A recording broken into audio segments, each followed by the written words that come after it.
آپ کا ساتھ جو پہلی ایسی جو چیز ہوئی تھی ایسی جس میں آپ خوف زدہ ہو گئی تھی وہ کیا تھا؟ اس میں یہ تھا کہ جس سے ہم لوگ نا فرینڈس ہم لوگ گئے ہوئے تھے کہیں باہر گھومنے, ٹھیک ہے نا, تو وہاں پہ ہم سب بیٹھے رات کے وقت بیٹھتے ہیں گپے لگا رہے ہوتے ہیں اس ٹائپ, تو اچانک جو ہے کہیں سے ہمیں آوازیں آ رہی تھی نا, ایک ہوٹل جو اس میں روم تھا تو وہاں جم کا ایریا تو وہ بند تھا, تو لگ رہا تھا جو کوئی ایکسرسائز کر رہا ہے, ٹریڈ مل چل رہی ہے صحیح.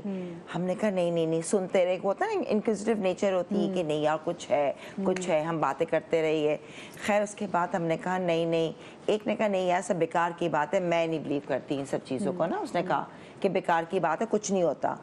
اس وقت جو ہے ایک وہاں پہ اسٹیچو تھا جس کے ہاتھ میں نا ایک پلیٹ رکھی ہوئی تھی, تو وہ یہ بات کی ہے, وہ دھڑ سے گری ہے, گر کے یوں ہو جائے نا, گر جائے, وہ لٹو کی طرح یوں گھومی ہے, ٹک ٹک ٹک ٹک ٹک ٹک ٹک ٹک ٹک ٹک ٹک, ہم یوں دیکھ رہے ہیں کہ مائی گاڈ. اور اس کے بعد وہ اتنی ہمت میں, اس کے بعد ہم نے بس پڑھا اور ہم جا کے سو گئے. نیکسٹ ڈے آ کے نا میں نے چیک کیا کہ یار تو وہ بالکل ٹائٹ چپکی ہوئی تھی بیسکلی. اور اس سے پہلے ایک بات یہ ہوئی تھی, دراصل میری دوست ہے وہ نہا رہی تھی تو اس کا شیمپو غائب ہو گیا. اب اس نے کہا میرا شیمپو غائب ہو گیا. میں کہا یار تم بھول گئی ہوگی. کہتی نہیں, اس نے قسم کھائی کہ میں نے شاور میں شیمپو کیا ہے. تو جب شیمپو کیا ہے تو یہ تھوڑی کہ میں لانا بھول گئی یا میں چھوڑ دیا گھر پہ یا واٹ سو ایور. تو کہہ نہیں قسم کھانے لگی. میں نے کہا چلو ٹھیک ہے. تو میں نے ایسی کہا, میں نے کہا کوئی بھی اگر ہو تو پلیز معاف کر دیں, ہم سے کوئی غلطی ہو گئی ہو. اور میں نے کہا لیکن بندہ ٹیسٹ کر رہا تھا نا اپنی طرف سے کہ اگر ہاں میں نے کہا ایسی کہہ رہی ہوگی. خیر اس کے بعد ہم لوگ 2-3 گھنٹے کے بعد ہم دوبارہ آئے باہر سے گھوم پھر کے, تو اس نے کہا یار دیکھو نا شیمپو نہیں ہے, یہ نہیں ہے. تو میں نے کہا یار پلیز اب دے دینا, کافی دیر ہو گئی. میں ایسی شغل کے طور پہ میں واش روم میں گئی, اور میں نے اس کے بعد جب میں گئی تو میں واش روم سے ہو کے میں نے کہا ہاتھ دھو لوں الگ سے نا. ہاتھ دھونے لگی تو شیمپو کی بوٹل سامنے پڑی. ایک وقت کو تو میں ایک دم ڈر گئی, میں لٹرلی میں نے کہا نہیں نہیں وہم ہے میرا, یہ کسی اور کا شیمپو ہوگا.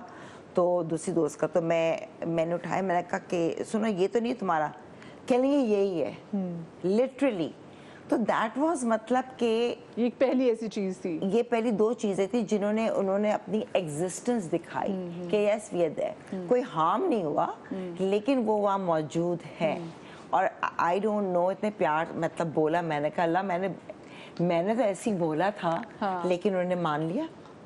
تو مطلب یہ بڑی اسٹرینج سی چیز تھی بہت. ہاں لیکن اس میں مگر مانگی, اور مگر ایسا نہیں کہ خدا نخواستہ میں نے کچھ دیکھا ہو, یہ نہیں. اچھا دیکھا نہیں آپ؟ نہیں میں نے کچھ نہیں, اور نہ میں دیکھنا بھی نہیں چاہتی.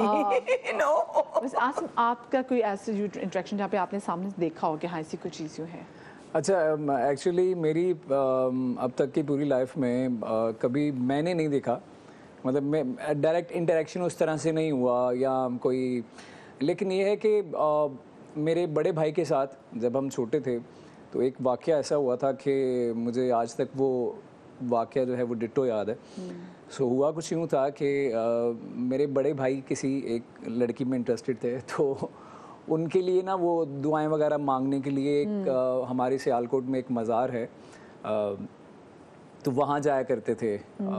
تو امام صاحب اس مزار کا نام ہے, اور اس کے احاطے میں سارے جو ہے وہ کافی ساری قبریں ہیں, قبرستان بھی ہے. تو وہ دعا مانگنے جایا کرتے تھے کہ جی جو بھی ہوتا ہے کہ جی مجھے لڑکی مل جائے, وہ مان جائیں گھر والے. سو وہ اکثر ہمیں پتا تھا کہ یار یہ 3 بجے 4 بجے یہ جب بھی کوئی ان کو کام سے چھٹی ملتی ہے تو یہ وہاں جاتے ہیں. سو ایک رات ایسا ہوا کہ شام کا ہی وقت تھا, 8-9 بجے کا وقت تھا. تو ہمارا جو کمرہ تھا, مین کمرہ, جہاں پہ میں, میری دادی اماں, میرے بڑے بھائی ہم سوتے تھے. تو امی ابو اور باقی میرے چھوٹے بہن بھائی اوپر سوتے تھے دوسرے پورشن میں. تو وہ سامنے مجھے بھی یاد ہے کہ وہ ایک لابی سی تھی, اور اس کے آگے وہ پرانے زمانے کا گھر بنا ہوا تھا, برآمدہ تھا جو پنجاب میں ہوتا ہے, آپ کو پتہ ہے. تو وہاں مجھے یاد ہے کہ وہ بھائی وہاں پہ کھڑے تھے اور اس طرف ہمارا فریزر تھا. تو وہ یوں بس کھڑے ہیں اور فریزر کو دیکھے جا رہے ہیں, اور ان کی نہ پلکیں جو ہیں جھپک رہے ہیں اپنی, نہ موومنٹ ہے, نہ باڈی میں موومنٹ ہے, کچھ بھی نہیں ہے. سو بالکل جیسے ایک بت بن کے بندہ دیکھتا ہے نا, ویسے دیکھے جا رہے.